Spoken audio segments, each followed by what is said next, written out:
Итак, ребята, всем привет. Утром начинается с эвакуатора. Привезли мне шаттла. Вот такого вот.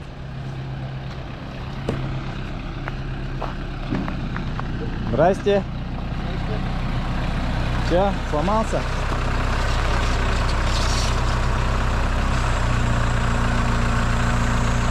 На трассе стал, да? На трассе стал?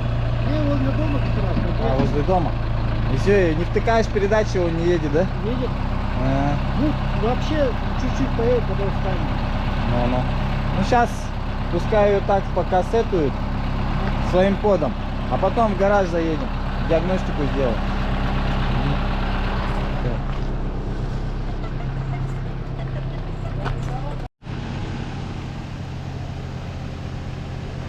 Загружает шаттла, сейчас загонят, посмотрим, что с ним произошло.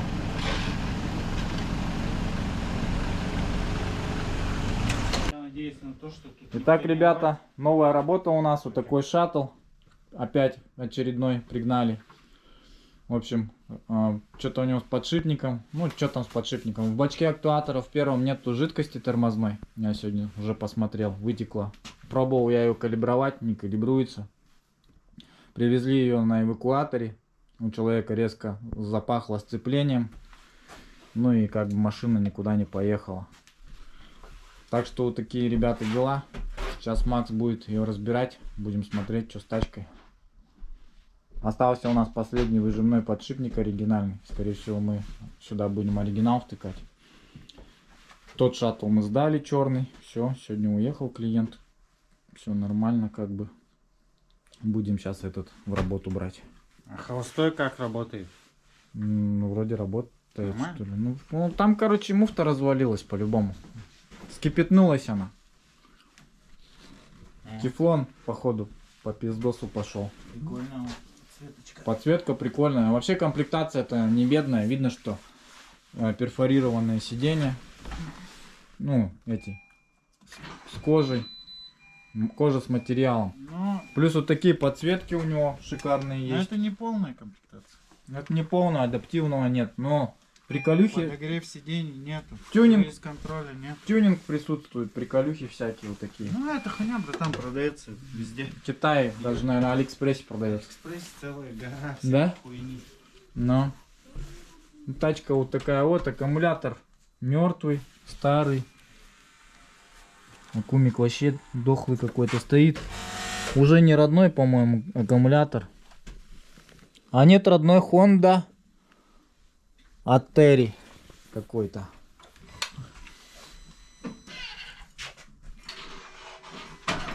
Аппаратос. Хуя он пинается. А ты что делаешь? Это я завел. Завел? ЕВ, что ли? Она на ИВ была. Была на ЕВ? Да. А, да? А. Она все забита. Ну, Понимаете, все забито. ротор. Ну что, разбирать ее надо, да и все. Ну, Это у него и не видит он. это переодевайся, чай попей, да. Начинай разбирать потихо. Беспробежная. Такое предчувствие, как будто нихуя не беспробежная. Такое А ощущение, как что будто она, на ней сука, все 300 пробежали. Ну, блядь, с космоса нахуй спустилась, блядь. Так нахуй. С какой-то горы нахуй. Конкретной. Жестко, а? Это? Погоняли на ней. Этот аппарат у меня приезжал зимой. Было? Был он у меня, короче, ребята сломали ручку АКПП. Переключатель. Пружинка там сломалась, короче, фиксатор. И она у них в положении не фиксировалась. Но они новый купили, поменяли. В И принципе. что, купили, поставили и ездить начали? Ну да, вот работает же. Ручку сделали. Так что вот такие Не, ну они поездили хотя бы? поездили. Ну вон поездили, так что вот она приездила. Доездила. Доехала на эвакуаторе. Да, вот такие дела. Вот. Добралась. Что, подготовили для шаттла оригинальный подшипник. Вот оно. В одну. Это у нас Словакия. Это у нас Германия. Это тоже у нас. А это у нас китайская, да? Но, в принципе, походит. Вот такой подшипник будет стоять. Вот покажи, как он работает. Вот. Будем втыкать. Смазку еще уберу. Так, произвели замену выжимного подшипника. Поставили сюда оригинал на готовском холостом ходу. Сейчас идет процесс обучения дроссельной заслонки и поеду калибровать в динамике. В принципе, вот как-то так. Заменили подшипник. Приехали они у меня на эвакуаторе. Тачка эта. Весь процесс записать не смог. Макс ночью собирал машину. Вот утром. Сейчас только что закончил. Испытывать сейчас поеду. Зарядка идет, все хорошо. Вот так. Вот еду на шаттле. Все калибровочки прошли. Все четенько. Сейчас последний нюанс. Поедем, поставим броню и можно отдавать хозяевам автомобиль. Как-то так. Вроде бы отремонтировали. Короче, пришел я к выводу, ребята, что буду собирать только на оригинальных подшипниках. Все буду делать только на оригинальных. Ну именно, я имею в виду оригинальная муфта, самое главное. Все остальное титанину ставить не будем особо. Так вот. Вот, в общем, китайские подшипники одноразово калибруются.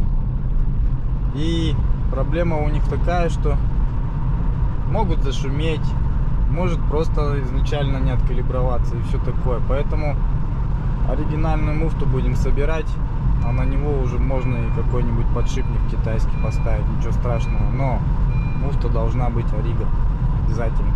Это главное условие теперь, к которому мы будем придерживаться. Вот. Ну, где взять столько муфт оригинальных, где-то будем искать, будем ухищряться. Так, машину сделали. Всем, ребята, пока. Ставьте лайк. Ребята, всем привет. Вот такой вот шаттл ко мне заехал на ремонт. В общем, проблемка у него такая, что горит предохранитель, не работает кулер. Вот. В общем, машина у нас уходит в ошибку. О, еще сдохла. Надо аккумулятор заряжать. В общем, у машины перегорает предохранитель постоянно. Машина заряд не получает. Блок DC-DC ушел в защиту. Ошибка высвечивается по ИМА. Вот. Ну, в общем-то, как-то так. И не заряжается аккумулятор. В общем, проблема здесь такая, что проблема в кулере, скорее всего, вероятнее. Я так на это надеюсь. Вот. Сгорел у нас вот этот кулер. Вот. Хозяева заказали сам кулер с Владивостока. Цена его 15 тысяч рублей. Вот. Сейчас я буду его устанавливать. Для этого мне надо разобрать всю заднюю часть, практически вот здесь обшивку, добраться до кулера и поменять его. Такие вот дела. Все достал. Сейчас подам свет. Буду разбираться.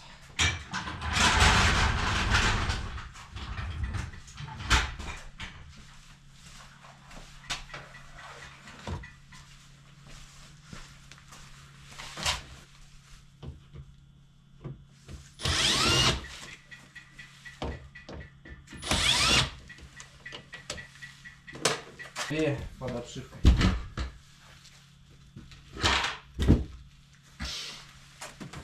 Кулер находится вот в этом вот месте. Надо будет сейчас все открутить. Фух.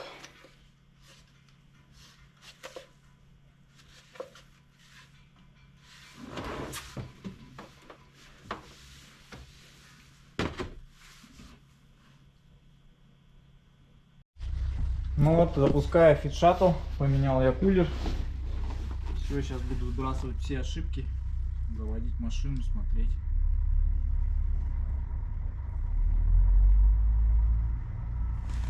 Как себя ведет ИМА система.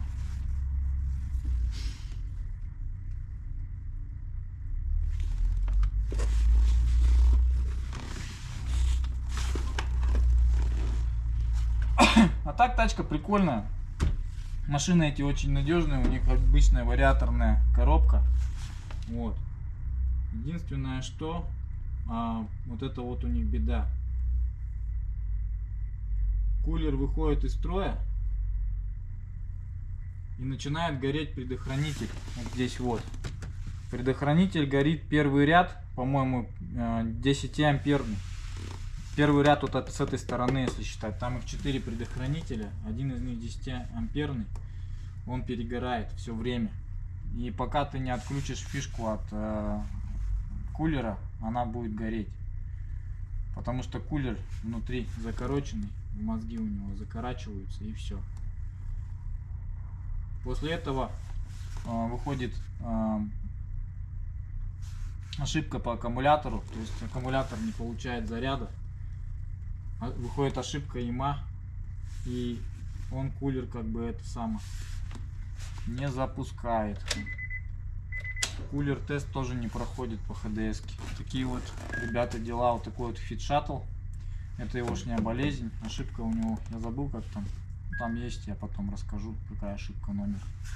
Ну, там сразу ясно становится, типа не работает модулятор зарядки напряжения, короче. Вот так вот она идет. Он не говорит, что у тебя проблема с кулером. Он ругается на инвертор. Инвертирующее устройство типа не дает заряд на батарею. Вот так вот он пишет. Ну, вот такой вот Fit Shuttle, в общем-то. А так, какие у него проблемы? Ну, двигатель у него 8 свечей. Тоже геморрой большой. Свечка одна стоит в районе 2500. Представьте, 8 штук поменять, это проблема большая. Вот. А так, в принципе, машина, она полугибрид считается. Она у него двигатель, батарейка у него с двигателем работает как вспомогательное устройство. То есть эта машина всегда работает на двигателе. Но привод колес у него иногда 50 на 50 делится вместе с половину дает ему электротяга, половину дает ему двигатель. Таким образом он экономит бензин. Вот. Также у него есть система старт-стопа. Это когда на перекрестке встаешь, он отключает двигатель до езды. Как только педаль газа нажимаешь, у него двигатель начинает запускаться и работать. Вот такая вот машинка прикольная. Так, в принципе, эти тачки очень надежные. В принципе, у них там бед очень мало. Но если есть беда, то она вот такая вот. Выпускалась машина до, по-моему, 14-х годов.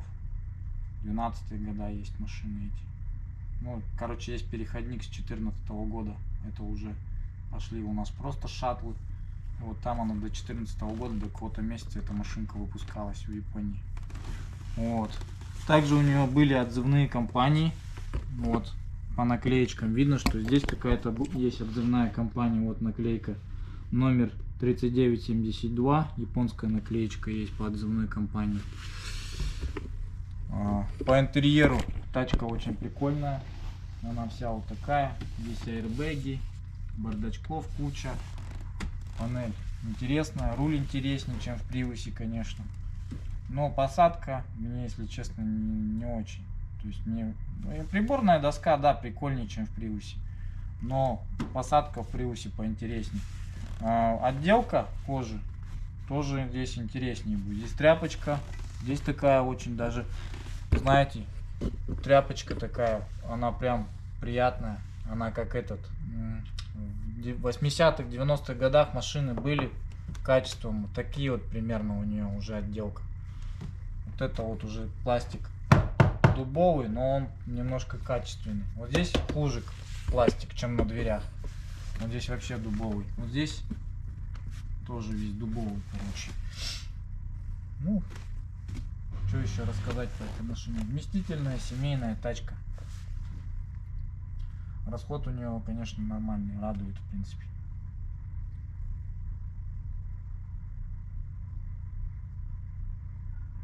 Там долго проверяют на ошибки.